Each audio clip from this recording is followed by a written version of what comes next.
जय हिंद दोस्तों। कैसे हैं आप लोग। तो आज हम बात करने वाले हैं एक क्राइम तमिल मूवी के बारे में जिसका नाम है आर्यन। और ये मूवी अभी नेटफ्लिक्स पे रिलीज करी गई है और इसी कहानी एकदम हटके है जो कि आपको बेहद पसंद आएगी। तो आप इस वीडियो को अंत तक जरूर देखिएगा। मूवी के स्टार्टिंग में हमें एक न्यूज चैनल दिखाया जाता है जहां पर नैना नाम की एक एंकर होती है जो कि अपने बॉस हरी से बातें कर रही थी। नैना एक शो चलाया करती थी जो कि बहुत ज्यादा पॉपुलर था और सभी लोग उनके गेस्ट को सुनने का इंतजार किया करते थे। उस दिन वहां पर एक पॉलिटिशियन आने वाला था लेकिन एंड मौके पे आकर उसने मना कर दिया था, जिसकी वजह से नैना अपने बॉस से कहती है कि अब वो लोग क्या करेंगे क्योंकि कुछ ही घंटों में वो लाइव जाएंगे और उनके पास कोई गेस्ट नहीं है। लेकिन हरी नैना से कहता है कि वो उसकी चिंता बिल्कुल ना करे। एक गेस्ट यहाँ पे आने को तैयार हो गया है जिसका नाम कैलाश है और वो एक राइजिंग सुपरस्टार है जिसे सभी लोग पसंद करते हैं। उसके बाद हमें असगर नाम का एक आदमी दिखाया जाता है जो कि अपना डेली रूटीन फॉलो करता है और अपने घर को बंद करके जो ये खाना बनाता है और उसके बाद वो खाना रूम में लेकर जाता है और उसके बाद वो नहा के तैयार हो जाता है और फिर वो अपने घर पे ताला लगा देता है और चाबी को वो झाड़ियों में फेंक देता है। अब रात होते ही वो लाइव टीवी शो शुरू हो जाता है जहाँ पे नैना अपने गेस्ट कैलाश से कुछ सवाल जवाब करती है और उससे पूछती है कि उसके ऊपर एक केस हुआ है तो उसके बारे में उसका क्या कहना है। तो कैलाश कहता है कि ये केस एक बेबुनियाद केस है।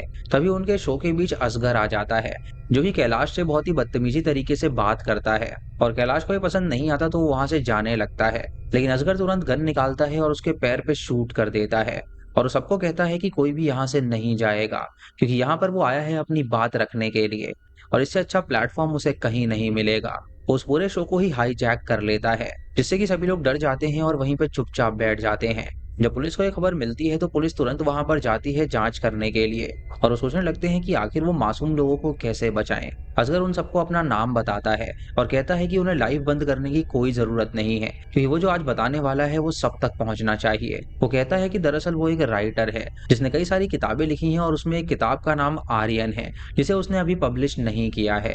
वो नैना से पूछता है कि क्या तुमने इस किताब के बारे में सुना है। तो नैना कहती है कि मैंने तो आपकी किताब देखी तक नहीं है। वो कहता है कि मैं बहुत टैलेंटेड राइटर हूँ लेकिन कोई भी मेरे टैलेंट की कदर नहीं करता। लेकिन आज वो एक ऐसी कहानी लिखने जा रहा है जिससे कि वो अमर हो जाएगा और सालों साल लोग उसे याद करते रहेंगे। नैना उसकी बातों से समझ नहीं पाती कि आखिर वो कहना क्या चाहता है। तो वो उससे पूछती है कि आखिर वो किस कहानी की बात कर रहा है। वो कहता है कि अभी आने वाले 1 घंटे में यहाँ पर बैठा एक आदमी मरने वाला है और उस आदमी का नाम नारायण है। ये सुन के सभी लोग हैरान हो जाते हैं और हरी अपनी टीम से कहता है कि वो बैठे हुए ऑडियंस में चेक करे कि नारायण कौन है। असगर उन्हें बताता है कि वो टोटल 5 लोगों को मारने वाला है और उसका पहले विक्टिम का नाम नारायण है और इन 5 लोगों के मरने का तरीका बहुत ही अलग होगा और लोगों को समझ में नहीं आएगा कि आखिर उसने ये कैसे किया। जब पुलिस वाले इन्वेस्टिगेट करते हैं तो उन्हें पता चलता है कि नारायण वहां पर कोई और नहीं बल्कि असगर ही है। यानी कि असगर का पूरा नाम नारायण असगर था और असगर वहीं पे अपने आप को मारने वाला था। पुलिस जब ये देखती है तो वो अंदर आ जाती है और असगर कहता है कि अभी उसकी कहानी में हीरो की एंट्री नहीं हुई है और वो ये भी कहता है कि वो चाहे कितनी भी कोशिश कर लें वो इन मर्डर्स को बिल्कुल भी नहीं रोक पाएंगे क्योंकि ये उसके 10 साल की मेहनत है। ये कह के वो खुद को शूट कर लेता है और वहीं पे मर जाता है। अब पूरे न्यूज में ये बात फैल जाती है कि आखिर एक आदमी ने खुद को मारा और चैलेंज किया कि वो और लोगों को मारेगा। लेकिन सवाल ये उठता है कि मरने के बाद कोई किसी को कैसे मार सकता है। अब इस केस को इन्वेस्टिगेट करने के लिए नाम्बी नाम के इंस्पेक्टर को अपॉइंट किया जाता है जो कि उसकी कहानी का हीरो है। नाम्बी बहुत ही पेचीदे केस सॉल्व कर लिया करता था और उसकी मेहनत और ईमानदारी के बहुत चर्चे थे। लेकिन नाम्बी की एक बहुत बड़ी प्रॉब्लम थी। वो अपनी पर्सनल लाइफ से ज्यादा अपनी प्रोफेशनल लाइफ को टाइम देता था जिसकी वजह से उसकी वाइफ उससे डाइवोर्स लेना चाहती थी। वो कोर्ट में आता है लेकिन लॉयर के सामने कहता है कि वो अपनी वाइफ को डाइवोर्स नहीं देना चाहता। लेकिन उसकी वाइफ चाहती थी कि वो दोनों अलग हो जाएं क्योंकि वो काम के चक्कर में उसे बिल्कुल भी टाइम नहीं दे पाता था। तभी नाम्बी को कॉल आ जाता है और वो इन्वेस्टिगेशन करने निकल जाता है और वो याद करता है कि कैसे वो और उसकी वाइफ मिले थे और उन्होंने शादी करी थी। लेकिन शादी के 7 साल बाद भी उन्हें कोई संतान नहीं थी और वो दोनों एक दूसरे से डिस्कनेक्टेड फील होते थे। अब नाम्बी ये सोचने के बाद लोकेशन पे पहुंचता है जो कि असगर का घर था और वहां पहुंच के वो छानबीन स्टार्ट कर देता है। उसके बाद वो नैना से भी मिलने जाता है और उससे भी पूछताछ करता है और वो कई और लोगों से पूछताछ करता है लेकिन उसे कोई भी क्लू नहीं मिल रहा था। नैना उसे देखकर कहती है कि उसने कहा था कि उसकी कहानी का एक हीरो है जो कि लेट एंट्री लेगा और उसकी कहानी का हीरो कोई और नहीं बल्कि नाम भी है। और उसने उसे चैलेंज भी किया था कि वो कितनी भी कोशिश कर लें वो मौतों को नहीं रोक पाएंगे। नाम भी नैना से कहता है कि यहाँ पे बहुत सारे टीवी शोज हैं लेकिन उसने सिर्फ आप ही का टीवी शो क्यों चूज किया। इसका जवाब नैना बिल्कुल भी नहीं दे पाती। तो वो कहता है कि आपका टीवी शो बहुत ज्यादा पॉपुलर है और वो चाहता था कि उसका जो केस है वो और ज्यादा पॉपुलर हो। तभी उसने उसका शो चूज किया ये करने के लिए। इन्वेस्टिगेशन के दौरान उन्हें एक बूढ़ा आदमी मिलता है जिसने नारायण के कहने पे एक पैकेज वहां पे अंदर रख दिया था और उस पैकेज में गन था। उसे ये बात नहीं पता थी और नारायण ने उसे पैसे दिए थे ये सब करने के लिए। वो पुलिस को यही बात बताता है और पुलिस उसे छोड़ देती है और उसके बाद वो फिर से इन्वेस्टिगेशन में लग जाते हैं। नामी जब एक दिन नारायण के घर पे होता है तो वहां पे उसे कुछ जला हुआ सामान दिखता है और वो जब अपने टीम से पूछता है कि ये कैसा सामान है तो वो कहता है कि ये एक जली हुई किताब है। नाम भी उस किताब को इग्नोर कर देता है और उसके बाद फिर से इन्वेस्टिगेशन में लग जाता है। अब रात को नारायण का एक मैसेज पब्लिक को आता है जहां वो अपने दूसरे विक्टिम का नाम बताता है। वो कहता है कि उन लोगों को क्या लगा था कि वो मर गया तो वो मर्डर्स नहीं कर सकता। ऐसा इतिहास में पहली बार होगा कि कोई मरने के बाद मर्डर्स कर रहा है और ये उसकी आज की नहीं बल्कि 10 साल की प्लानिंग है और पुलिस जितना भी चाहे उसकी प्लानिंग को मात नहीं दे सकती। ये कह के वो अपने दूसरे विक्टिम का नाम बताता है जिसका नाम होता है अशोक, लेकिन वो ये नहीं बताता कि वो किस अशोक की बात कर रहा है। इस मैसेज के एंड होते ही सभी लोग हैरान हो जाते हैं और जिनके नाम अशोक होते हैं वो बहुत ही सतर्कता से रहने लगते हैं। अब पुलिस को भी समझ में नहीं आता कि आखिर ये कौन सा अशोक है जिसे वो मारेगा। पुलिस को लगता है कि अशोक नाम का जो पॉलिटिशियन है शायद वो उसे मारेगा और वो उसके घर पहुंच जाते हैं उसे सिक्योरिटी देने के लिए।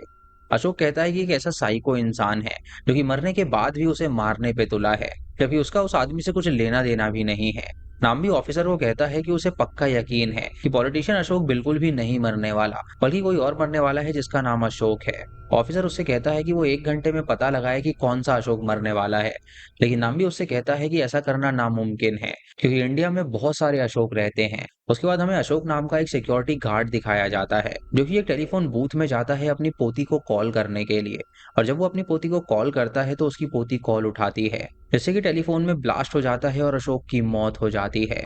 जब पुलिस वहां पर आती है तो उन्हें पता चलता है कि विक्टिम का नाम अशोक है और ये देखकर सभी लोग हैरान हो जाते हैं और नाम भी सोचने लगता है कि जैसा कि नारायण ने कहा था उसने वैसा करके दिखाया। पूरा देश शॉक में होता है कि आखिर ऐसा कैसे हो सकता है और सभी लोग इस केस के बारे में चर्चा करने लगते हैं। पुलिस को इन्वेस्टिगेशन के दौरान पता चलता है कि नारायण की वाइफ एक क्रिश्चियन थी जिसकी मौत हो चुकी थी और उसका एक बेटा भी था जो कि कहीं गायब था। हम उसके बेटे को देखते हैं जो कि बस से उतर के भाग रहा होता है, लेकिन पुलिस वाले उसे पकड़ लेते हैं। इधर नाम भी वो अशोक के घर जाता है और वहां पे इन्वेस्टिगेशन करता है और अशोक की पेटी में उसे कई सारी तस्वीरें मिलती हैं जिससे उसे पता चलता है कि उसकी वाइफ की मौत हो गई थी और उसके बाद उसके बच्चों ने भी उसे घर से बाहर निकाल दिया था। जिसके बाद वो सिक्योरिटी गार्ड की नौकरी कर रहा था और पहले उसने फौज में सर्विस करी थी, लेकिन इसके बावजूद भी उसकी कोई भी रिस्पेक्ट नहीं करता था। लेकिन उसकी एक पोती थी जिससे उसे बहुत ज्यादा लगाव था, इसीलिए वो हमेशा उसे कॉल किया करता था। अब अशोक की बेटी और दामाद को भी बुलाया जाता है इंटेरोगेशन करने के लिए, लेकिन उन लोगों को बिल्कुल भी नहीं पता था कि अशोक कैसे मरा। उसके बाद नाम भी नारायण के बेटे से बात करने के लिए जाता है जहाँ पे वो उससे पूछता है कि क्या वो भी अपने पिता के प्लान में शामिल है, तो वो कहता है कि वो अपने पिता से बिल्कुल बात भी नहीं करता था। कुछ दिनों से उसके पिता बहुत ही अजीब तरह बर्ताव करने लगे थे और वो रात रात तक जगते थे और न जाने क्या करते थे। वो कुछ ना कुछ लिखते रहते थे और कभी तो कुल्हाड़ी लेके वो जंगल में चले जाते थे। ये सुन के नाम भी समझ जाता है कि ये मासूम है, इसीलिए वो उसे छोड़ देता है। अगले दिन नाम भी नैना को कॉल करता है और उससे पूछता है कि क्या उसने नारायण की सारी बुक्स पढ़ी या नहीं, तो वो कहती है कि उसने उसकी सारी बुक्स पढ़ ली, लेकिन उसकी एक बुक जिसका नाम आर्यन है वो बुक उसे मिली ही नहीं क्योंकि वो अभी तक पब्लिश ही नहीं हुई है। उसके बाद नाम भी पब्लिकेशन हाउस में भी जाता है उस बुक के बारे में पता करने के लिए, लेकिन एडिटर कहता है कि उस बुक को अभी तक पब्लिश नहीं किया गया है और वो बुक उन तक भी नहीं पहुंची है। नामी कमिश्नर के पास जाता है और उन्हें बताता है कि उसे एक पैटर्न पता चला है।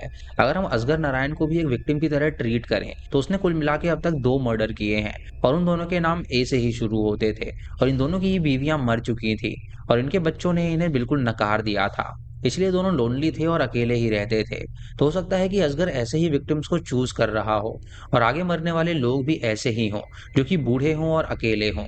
तभी असगर नारायण की दूसरी वीडियो लॉन्च हो जाती है जो कि टीवी पे टेलीकास्ट होने लगती है और वो वहां पर अपने दूसरे विक्टिम का नाम बताता है। वो कहता है कि वो जेंडर इक्वालिटी में विश्वास रखता है, इसीलिए वो अब एक महिला को मारेगा जिसका नाम आर से शुरू होता है और उसका नाम रजिया है। ये सुन के सभी लोग हैरान हो जाते हैं और सोचने लगते हैं कि आखिर ये कर क्या रहा है। अब नाम्बी को उसके ऑफिसर्स डांटते हैं और कहते हैं कि उसका जो अनुमान था वो तो गलत साबित हो गया क्योंकि उसने रजिया नाम लिया है जो कि एक फीमेल है। अब वो सभी रजिया को ढूंढने के लिए निकल जाते हैं और हमें वो रजिया दिखाई जाती है जो कि मरने वाली थी। वो एक कथक परफॉर्मर थी जो कि मेकअप करती है और उसके बाद वो स्टेज पे आके परफॉर्म करती है, लेकिन तभी उसके नाक से खून निकलने लगता है और उसकी मौत हो जाती है। अब पुलिस वहां पर आती है और उन्हें पता चलता है कि रजिया मारी गई है। और जब वो इन्वेस्टिगेट करते हैं तो उन्हें पता चलता है कि रजिया के मेकअप में किसी ने जहर मिलाया था, और जब उसने वो मेकअप लगाया तो वो मारी गई। रजिया के बारे में इन्वेस्टिगेट करने पे उन्हें पता चलता है कि रजिया गरीब बच्चों के लिए एक डांस क्लास चलाया करती थी, जहां पर वो उन्हें कथक सिखाती थी। लेकिन वो एक मुस्लिम थी और कथक टीचर थी, जिसकी वजह से समाज वाले उसे बहुत ही बुरी तरह ट्रीट करते थे और कहते थे कि मुसलमान होके वो कथक कैसे सिखा सकती है। नाम्बी को सुन के काफी बुरा लगता है और उसे समझ में नहीं आता कि आखिर वो अगले विक्टिम को कैसे बचाएगा। तभी उसे नैना का कॉल आता है और वो उससे कहती है कि वो उससे मिलने आए, क्योंकि उसे केस के बारे में कुछ बात करनी है। तो वो कहता है कि वो शाम को वहां पे जरूर आएगा। उसके बाद वो नैना के घर जाता है उससे मिलने के लिए, जहाँ पे वो दोनों उस केस के बारे में डिस्कस करते हैं।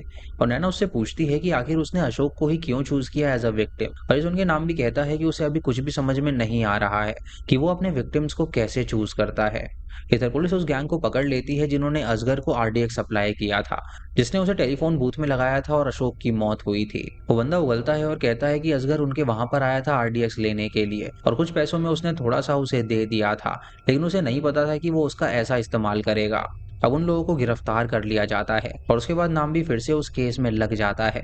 अब रात को असगर का तीसरा वीडियो भी लाइव हो जाता है, जहाँ पे वो कहता है कि पुलिस उसे पकड़ने की कोशिश कर रही होगी, लेकिन वो तो मर चुका है तो पुलिस तो उसे पकड़ ही नहीं पाएगी। उन लोगों को अपनी एक वीडियो भी दिखाता है जहाँ पर उसने टेलीफोन के अंदर वो आरडीएक्स फिट किया था, जिससे कि ये साबित हो जाता है कि मरने से पहले उसने सब कुछ प्लान किया हुआ है। उसके बाद वो अपने अगले विक्टिम का नाम बताता है और उसका नाम होता है युवराज। अब ये सुन के सभी इंस्पेक्टर काम पे लग जाते हैं युवराज को ढूंढने के लिए। और इधर जिस आदमी ने आरडीएक्स बेचा था उसका भाई बहुत ही गुस्से में होता है और वो नाम्बी से बदला लेना चाहता था, क्योंकि उसकी वजह से उसका भाई जेल में था। वो अपनी गैंग से कहता है कि सही वक्त आने पर वो लोग नाम्बी को टपका देंगे।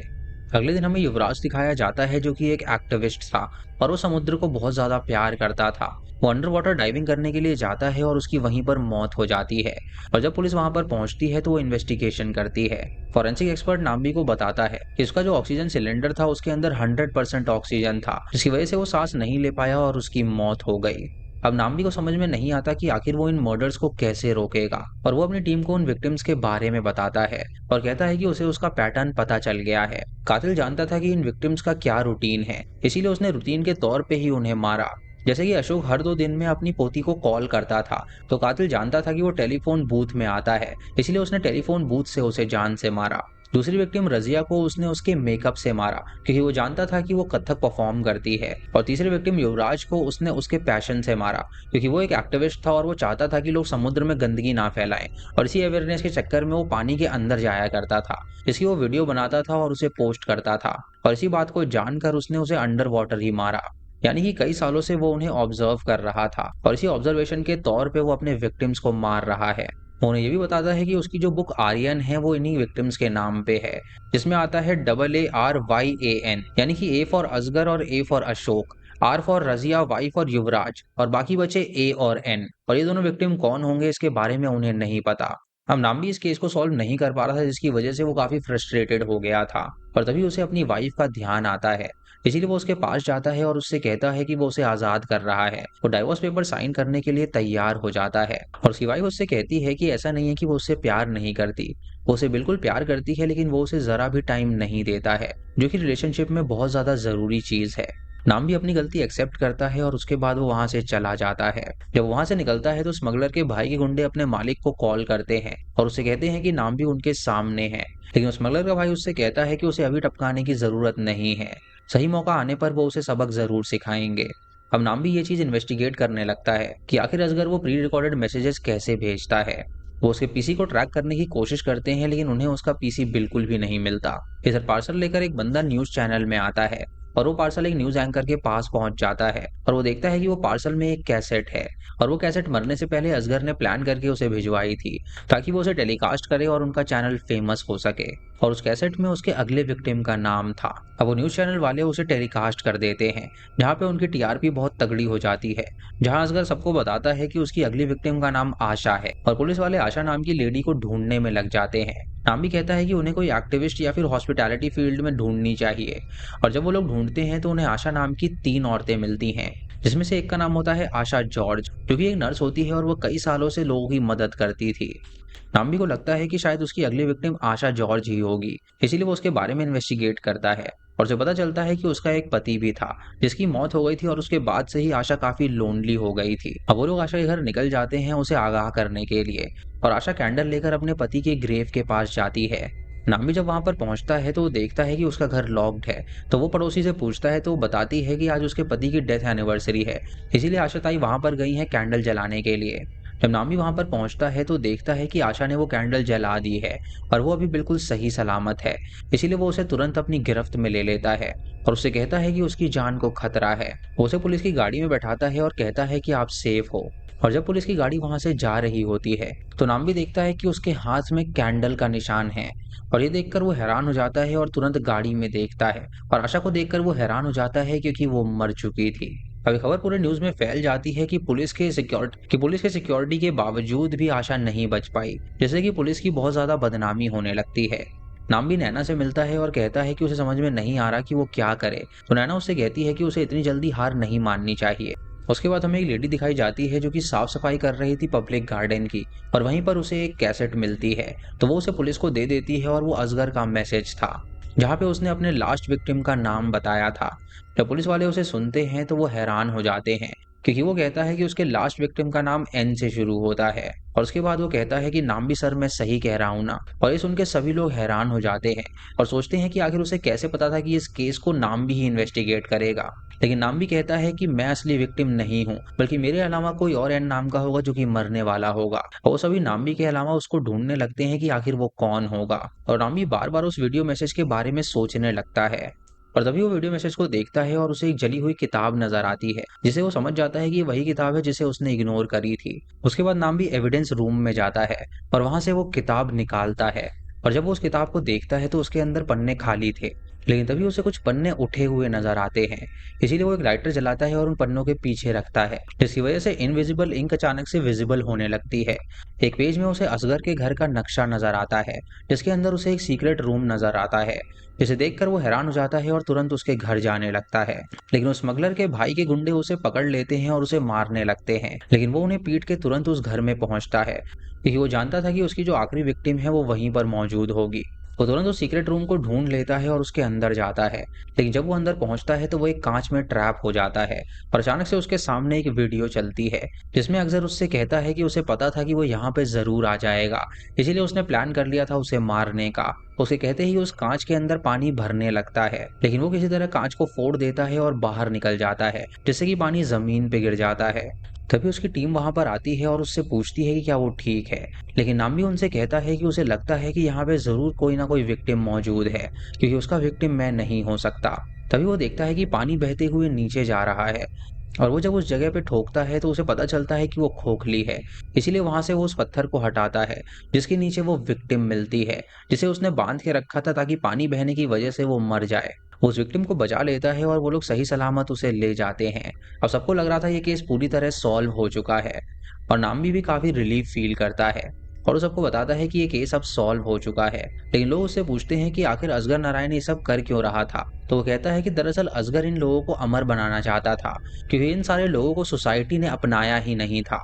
लेकिन असल में ये लोग सोसाइटी को बदलने की ताकत रखते थे। जितने भी विक्टिम्स थे वो सारे काबिल थे और वो सभी सोसाइटी को बदलना चाहते थे, लेकिन सोसाइटी उन्हें एक्सेप्ट नहीं करती थी, जिसकी वजह से वो सारे काफी ज्यादा लोनली हो गए थे। अशोक को उसकी बेटी और दामाद ने ही घर से बाहर निकाल दिया था, और रजिया मुस्लिम होने के बावजूद भी कथक सिखाती थी। इससे लोगों को बहुत ज्यादा प्रॉब्लम थी। युवराज एक एक्टिविस्ट था जो कि समुद्र को बचाना चाहता था, लेकिन उसके मना करने के बावजूद भी लोग बहुत कचरा फैलाते थे। और आशा एक नर्स थी जिसने कई साल बहुत लोगों की मदद करी, लेकिन जब उसके पति ही नहीं रहे तो उसे काफी ज्यादा अकेला फील होने लगा, और वो कहती थी कि इस पापी दुनिया में उसे नहीं रहना है। और उनकी आखिरी विक्टिम थी नलिनी, जो कि एक ट्रांसजेंडर थी जिसने अपना जेंडर चेंज कराया था, और इसी वजह से उसे उसके घर से निकाल दिया गया था। पहले वो एक लड़का थी जो कि अब लड़की बन गई थी, और जब वो लड़का थी तो उसका नाम नाम भी था। लेकिन उसके 4 विक्टिम मारे गए, लेकिन वो आखिरी विक्टिम को मारने में कामयाब नहीं हो पाया। एक दिन नाम भी अपनी टीम के साथ बैठा होता है और उसे आर्यन नाम की वो किताब मिलती है जो कि अभी पब्लिश नहीं हुई थी। स्वीटी मुझे बताती है कि ये उन्हें उसके कमरे में मिली और जब वो बुक को पढ़ता है तो उस बुक में लिखा था कि आखिर उसका आखिरी विक्टिम कौन है, नाम भी पुलिस ऑफिसर या फिर नाम भी वो ट्रांसजेंडर। ये पढ़ के वो हैरान हो जाता है और इसी के साथ ये मूवी खत्म हो जाती है। तो दोस्तों ये थी इस फिल्म की कहानी। आपको ये कहानी और इसका मैसेज कैसा लगा हमें कमेंट सेक्शन में जरूर बताइएगा। चैनल पे नए हैं तो इसे सब्सक्राइब करें और बेल आइकॉन दबाएं नोटिफिकेशंस के लिए। और दोस्तों वीडियो को लाइक और शेयर करना बिल्कुल मत भूलिएगा। तो मैं मिलता हूँ आपको अगली वीडियो में, तब तक के लिए जय हिंद।